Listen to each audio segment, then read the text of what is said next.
এইবার সমরাস্ত্রে আরও 1.5 লক্ষ কোটি টাকা ঘোষণা করল অর্থমন্ত্রক।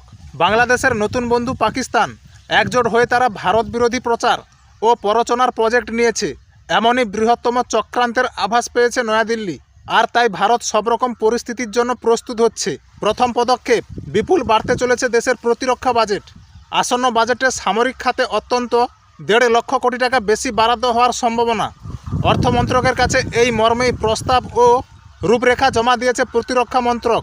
কারণটা স্পষ্ট, পূর্ব ও পশ্চিম প্রান্তের দুই প্রতিবেশী রাষ্ট্র নিজেদের মধ্যে ঐতিহাসিক বৈরিতা ভুলে এখন ভারতের বিরুদ্ধে একজোট হচ্ছে। মঙ্গলবার পাকিস্তানের শাসক দল পাকিস্তান মুসলিম লীগের নেতা কামরান সাইদ সবার অলক্ষ্যে মোহাম্মদ ইউনূসের অন্তর্বর্তী সরকার পাকিস্তানের সঙ্গে সামরিক চুক্তি করার পথ প্রশস্ত করছে।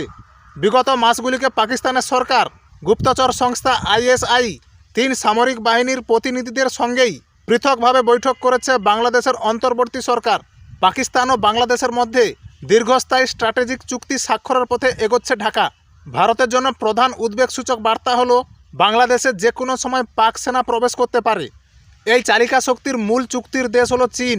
পাকিস্তান আর্মির আড়ালে চীন স্থায়ী সামরিক ঘাঁটি চায় বাংলাদেশে।